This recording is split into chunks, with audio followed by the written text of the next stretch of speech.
Boa tarde, pessoal. Obrigado à Sociedade Brasileira de Melhoramento de Plantas, à Regional do Distrito Federal, e agradeço também ao Fábio pelo convite e por estar coordenando essa mesa redonda, pela oportunidade da gente poder compartilhar um pouco daquilo que é a rotina do uso dos marcadores moleculares no melhoramento de planta nas empresas.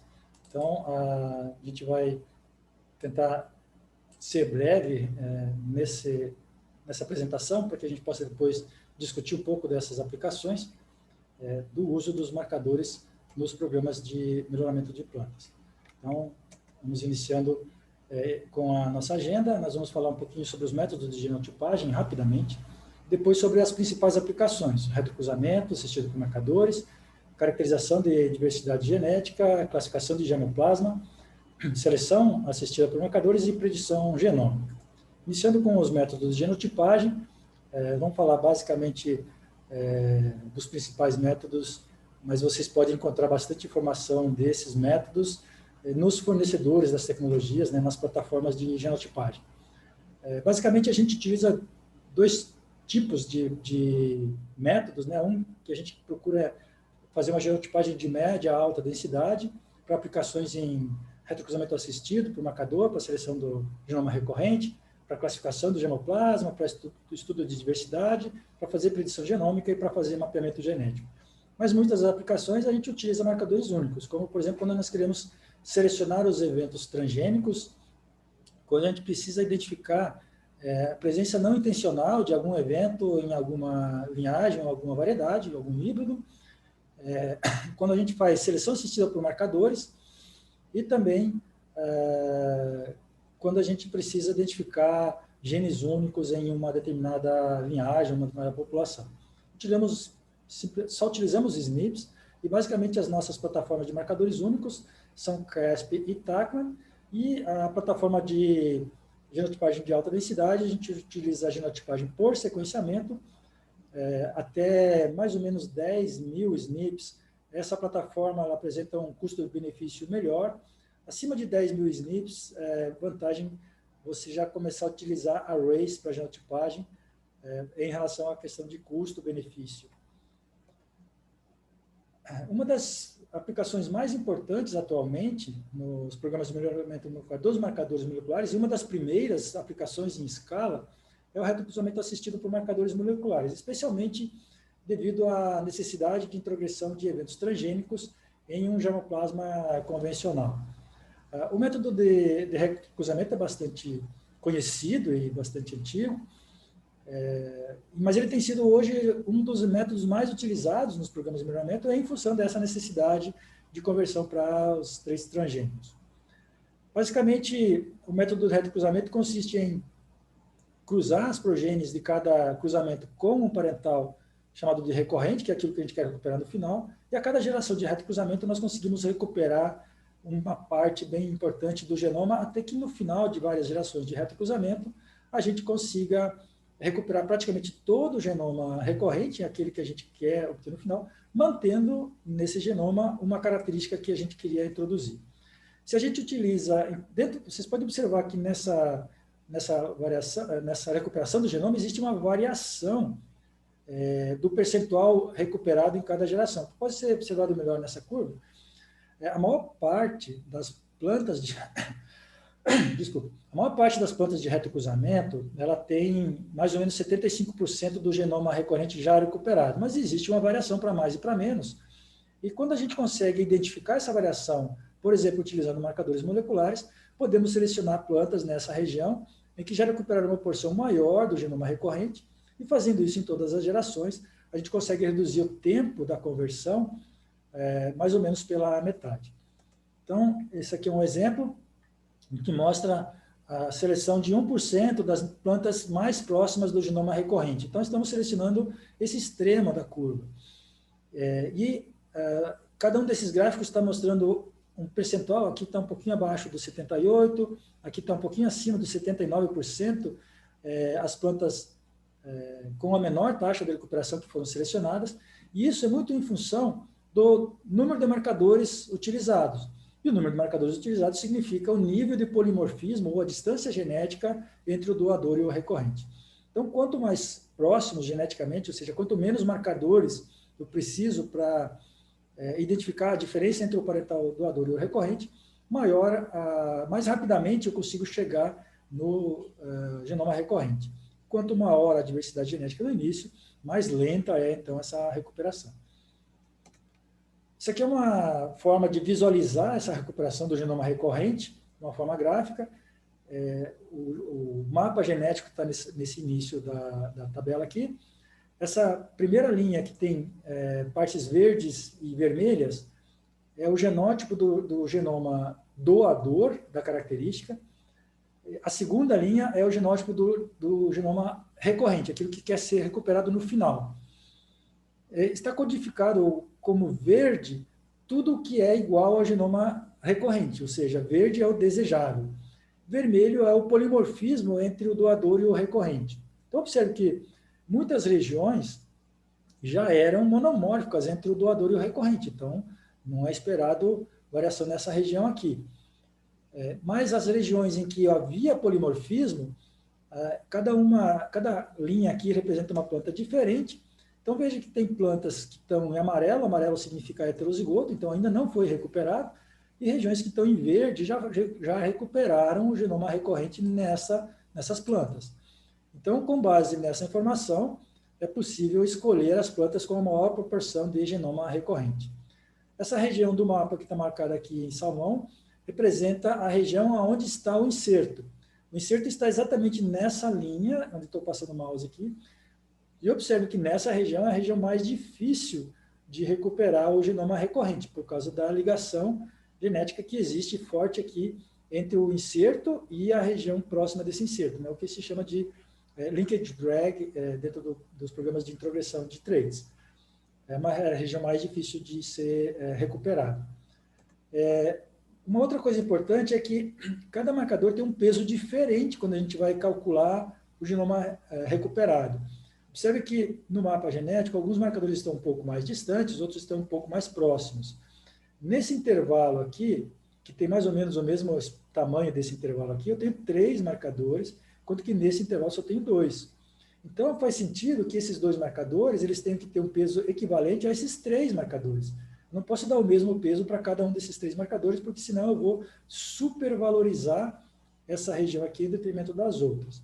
Então, o que se faz é atribuir peso para os marcadores em função qual é o tamanho do genoma que cada um desses marcadores está representando.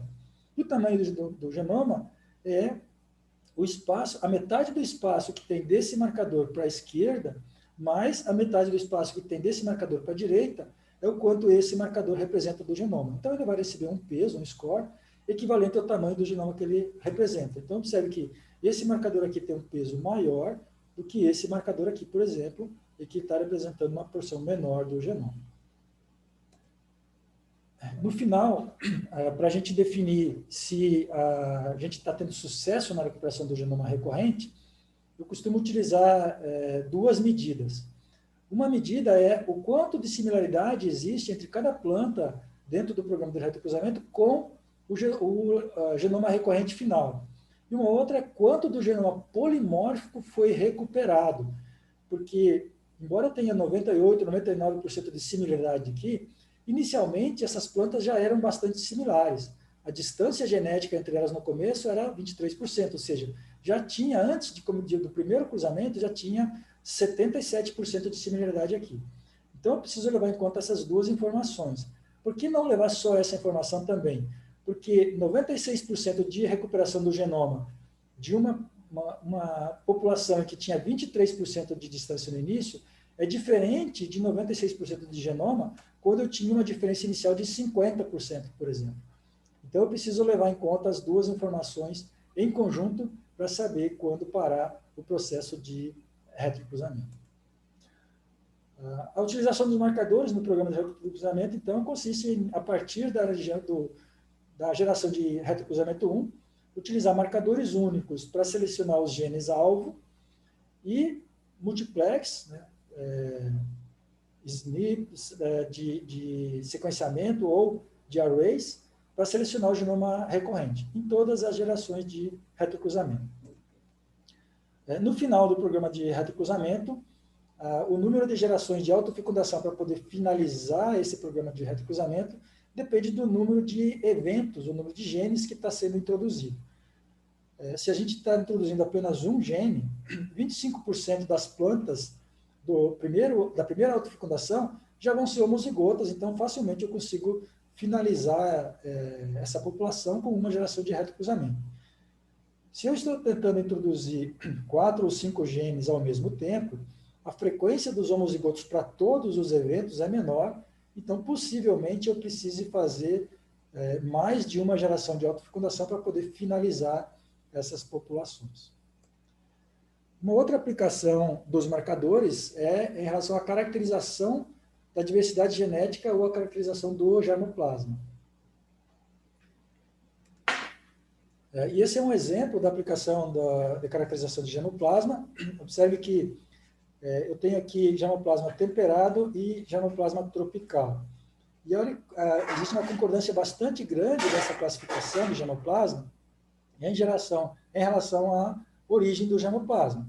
E mesmo dentro do germoplasma tropical, existe uma concordância muito grande da classificação molecular em relação aos grupos heteróticos que existem. A mesma coisa acontece aqui dentro do germoplasma tropical. Muitas vezes a gente tem também a intenção de representar a diversidade genética em um gráfico de 3 dimensões, baseado nos componentes principais. Eu tenho algumas restrições em relação a isso, em função do quanto cada um desses componentes principais representa da variabilidade total. Muitas vezes, quando nós temos um número bastante grande de linhagens, cada um desses componentes representa uma fração muito pequena da variabilidade total, e a gente tem algumas inconsistências nessa representação. Né? Observe que nesse gráfico, cada cor representa um grupo heterótico, e a gente tem algumas misturas de grupos heteróticos aqui, por exemplo, né? Aqui algumas outras misturas, o que a gente não tem observado na representação pelo dendrograma. Uma outra análise muito importante, especialmente quando você trabalha com grupos heteróticos, mas também quando você quer classificar grupos de germoplasma nos seus programas de melhoramento de plantas autógonas, é a estrutura genética da população. É uma análise que estima qual é a probabilidade de uma determinada linhagem pertencer a um determinado grupo. Graficamente, nós podemos representar isso aqui, cada cor aqui representa um grupo, e são várias colunas nesse gráfico aqui, identificando cada linhagem individualmente. Nós podemos observar qual é o nível de pureza dos grupos heteróticos, por exemplo. Então, onde eu tenho mais de uma cor na mesma coluna aqui, significa que eu tenho porções de outro grupo heterótico misturado nessas linhagens, não são linhagens muito puras. Quanto mais a proporção de cada coluna aqui de uma mesma cor, maior a pureza desse grupo heterótico. É claro que é difícil identificar individualmente cada linhagem num gráfico desse, porque pode ter milhares de linhagens aqui, mas a gente pode representar isso também em tabelas, uma tabela de Excel, por exemplo, que você pode ter milhares ou dezenas de milhares de linhagens com a proporção de cada uma, ou a probabilidade de cada uma de pertencer a determinado grupo heterótico, e isso ajuda bastante a avaliar a pureza dos grupos heteróticos e classificar corretamente também as linhagens nos seus grupos heteróticos, sem precisar fazer qualquer tipo de cruzamento teste para isso. Outra aplicação dos marcadores moleculares está na seleção assistida por marcadores moleculares. Eu vou fazer uma distinção aqui entre seleção assistida por marcadores moleculares e seleção genômica ampla. A seleção assistida por marcadores moleculares ela é aplicada para características que são controladas por poucos genes. Poucos marcadores moleculares representam uma fração bastante grande da variabilidade naquela característica. E a seleção genômica para características quantitativas, onde tem muitos marcadores associados à característica, cada marcador explica pouco dessa variação. Então, se a gente quiser fazer seleção com poucos marcadores, a eficiência da seleção vai ser mais baixa, e por isso mesmo a gente opta para fazer uma genotipagem, nesse caso, por multiplex. E quando a gente faz a genotipagem por multiplex, com milhares de marcadores, nós podemos capturar potencialmente quase todos os QTLs do germoplasma. Fazer a genotipagem por multiplex vai ter um custo, especialmente quando a gente fala aqui de genotipagem por sequenciamento, vai ter um custo equivalente à seleção de marcadores únicos quando a gente tem que usar um número maior de marcadores. Se você já está usando aqui 10, 15 marcadores para fazer seleção de QTLs, justifica você fazer a genotipagem por sequenciamento, uma vez que você vai ter um custo bastante equivalente, mas você vai estar mostrando muito mais QTLs nessa segunda situação. Aqui é um gráfico de associação genômica, é uma situação ideal para aplicar a seleção assistida, que eu tenho aqui 2 marcadores que explicam praticamente toda a variação do fenótipo. Para nematóide de cisto, por exemplo, essa característica. E uma outra coisa importante que você precisa observar é que para cada população de melhoramento, você vai utilizar marcadores diferentes para a mesma característica. Por isso é importante que você primeiro faça um screening dos marcadores nos parentais das populações, para saber quais os alelos que cada um dos marcadores tem nos parentais, para ver se eles são polimórficos ou não, para saber se você pode ou não usar esse marcador naquela população, e também saber a origem. Nesse caso do nematóide de cisto, por exemplo, nós sabemos que quando a origem da resistência vem de Pequim, são necessários 2 genes para que a planta seja resistente. Então, quando eu tenho o que eu chamei de trait aqui, o alelo do trait, para os 2 marcadores, as linhagens costumam ser resistentes. Quando eu tenho o tipo selvagem, o type para os 2 marcadores, o alelo selvagem, as variedades são suscetíveis. E quando eu tenho resistente apenas para um dos marcadores, o alelo suscetível para o outro, eles também são suscetíveis, porque para ser resistente, nesse caso, quando a origem vem de Pequim, precisa do alelo de resistência nos 2 marcadores. Já quando a resistência é proveniente de PI 88788, basta o alelo de resistência de um dos genes. Então, nesse caso aqui, o alelo de resistência de um dos genes é suficiente para que as plantas sejam resistentes. Eu não preciso utilizar o segundo marcador para populações onde a resistência é derivada de PI 88788. Então, um screening inicial nas populações ajuda também a definir quais marcadores utilizar em cada uma das populações. Já no caso de características controladas por muitos QTLs, esse aqui é um exemplo de doenças de colmo de milho, eu tenho muitos QTLs associados a essa característica. Não vou conseguir fazer uma seleção assistida por marcadores utilizando todos esses marcadores. Vai ficar inviável e faz mais sentido aqui, então, que eu faça então, uma genotipagem mais ampla ainda, a partir de genotipagem por sequenciamento, e crie um modelo de seleção. Esse é um exemplo de um modelo de seleção em que a gente faz um modelo para gerar scores moleculares associados a uma doença. Observe que o score 1 aqui, ele está associado a uma frequência muito maior de plantas suscetíveis do que de plantas resistentes. O score 2 tem uma distribuição mais ou menos equivalente entre suscetíveis e resistentes, e o score 3 tem uma frequência bem maior de plantas resistentes em relação aos suscetíveis. Observe que há um declínio de plantas suscetíveis à medida que muda o score molecular e um aumento de plantas resistentes à medida que muda o score molecular. Não é uma eficiência de 100%, mas é uma informação importante sobre qual é a probabilidade de cada linhagem ser resistente ou não a essa doença, antes mesmo dessa linhagem ser utilizada. Quando você tem lá dezenas de milhares de linhagens, você já pode ter uma indicação prévia de qual é a probabilidade de cada uma dessas linhagens ser ou não resistente a essa doença. E, por fim, a predição genômica. Vocês já todos conhecem esse modelo de seleção genômica, em que é necessário, inicialmente, utilizar populações de treinamento e populações de validação para gerar um modelo, depois aplicar esse modelo nas rotinas de melhoramento e as avaliações finais servirem como um feedback para retroalimentar o modelo e ir atualizando o modelo a cada nova geração. Uma vez que você tem um bom modelo de predição, você pode utilizar esse modelo para, por exemplo, fazer seleção de parentais, especialmente em populações autógamas, que você quer a descendência dos cruzamentos já é a variedade direta, ou seja, você vai selecionar as melhores linhagens, e essas melhores linhagens já vão ser as variedades no final. Então, se você tem um bom modelo, você pode fazer predição do que esperar da distribuição das linhagens obtidas desse cruzamento.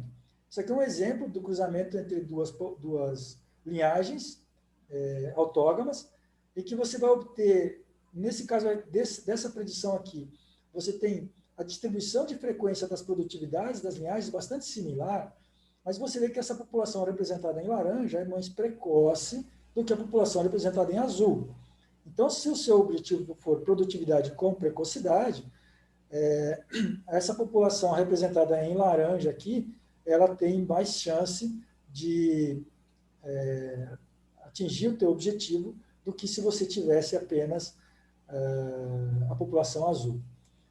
Aqui outro caso em que você tem, além de ter maior produtividade na população laranja, você pode ter menor ciclo, então você consegue então escolher um cruzamento em detrimento do outro antes mesmo de fazer o cruzamento. Nesse caso aqui eu tenho duas populações em que tem ciclo bastante semelhante, mas com uma probabilidade de maior produtividade nessa população laranja em relação ao azul, e também esse caso aqui mostrando que nem sempre a diversidade genética entre os parentais ela é a melhor forma de escolher os parentais. Essa população azul tem uma diversidade muito maior do que a população laranja tem menor diversidade, mas as linhagens estão mais concentradas na área de maior produtividade. Então, mesmo com menor diversidade genética, a população laranja é preferida em relação à população azul, que tem maior diversidade genética. Para a predição de híbridos, utiliza-se o genótipo de cada uma das linhagens parentais, cria-se o híbrido artificialmente, digitalmente, concatenando o genótipo dos parentais. Então, se essa linhagem é AA e essa linhagem é GG, certamente o híbrido vai ser um AG, e assim por diante. E aí, com base no modelo, você estima o valor genético genômico de cada um dos genótipos de cada marcador do híbrido. A soma desse valor genético genômico vai ser o valor genético genômico desse híbrido, que ele é, por enquanto, só virtual. Ele não existe. Você está só estimando qual é o valor dele, antes de criar esse híbrido. E, uma vez que você tem um modelo, você precisa validar esse modelo. Isso aqui é um exemplo de um modelo de predição, em que o modelo foi criado com as populações de treinamento de 4 anos e utilizou a população de treinamento do ano seguinte para validação. Então, esses aqui são os dados observados no ano de 2019 e os valores preditos em função do modelo criado nos anos anteriores. Nesse gráfico aqui estão representados quase 1.500 híbridos, e observem que há uma relação bastante significativa entre a predição e o resultado observado no campo. Aqui já para uma outra área de adaptação, os modelos que a gente utiliza são específicos para cada área de adaptação. Aqui já tem um pouco mais de 5.000 híbridos, e observem também que tem uma relação bastante estreita entre o que foi predito e o que foi observado no campo. Isso indica que esse modelo está funcionando bem e que eu posso confiar nas predições para sintetizar os híbridos que vão ser avaliados no campo. Isso aqui é um exemplo de uma predição. Aqui eu utilizo alguns controles, esses pontos azuis e pretos são os controles que a gente utiliza para comparar as predições. Esse gráfico aqui tem a predição de mais de 500.000 híbridos. É difícil de você identificar cada híbrido individualmente no gráfico, mas você pode, com o seu mouse, selecionar um grupo de híbridos mais produtivo. A produtividade está nessa linha aqui. E mais precoces, a precocidade está nessa linha aqui, e exportar esses híbridos para um outro arquivo e aí ver quais são esses híbridos e sintetizar esses híbridos aqui para avaliar no campo. Isso aqui é um exemplo de algumas predições. Nesse caso aqui, cada cor está representando uma área de adaptação, ou são os mesmos híbridos dentro das cores. Então, observe que dentro de diferentes áreas da adaptação, os híbridos se comportam de maneira diferente. Essas 3 áreas de adaptação da parte superior são áreas de verão. Então, a produtividade do milho no verão ela é maior do que a produtividade do milho de safrinha. Essas áreas de baixo aqui representam ambientes de safrinha e 3 regiões diferentes de ambiente de safrinha, mostrando que os mesmos híbridos em diferentes regiões também se comportam de maneira diferente. E essa é uma das razões que a gente utiliza modelos de predição para cada área da adaptação específica. Isso aqui também é a predição da capacidade combinatória. Então, eu posso fazer a predição da capacidade combinatória para 2 características ao mesmo tempo, por exemplo, precocidade e produtividade, e escolher o quadrante que mais me interessa, ou então, simplesmente, demonstrar linearmente a capacidade de combinação para uma única característica. Então, da maior para a menor capacidade de combinação para uma única característica. Bom, finalizando, nós temos aplicações dos marcadores moleculares nos programas de melhoramento atualmente são bastante comuns, né? Os programas de melhoramento eles utilizam marcadores moleculares como parte integrante para essas avaliações, tanto nos blocos de cruzamento, quanto nos berçários, nas avaliações de campo, avaliações de doenças, enfim, uma série de aplicações, pureza de sementes.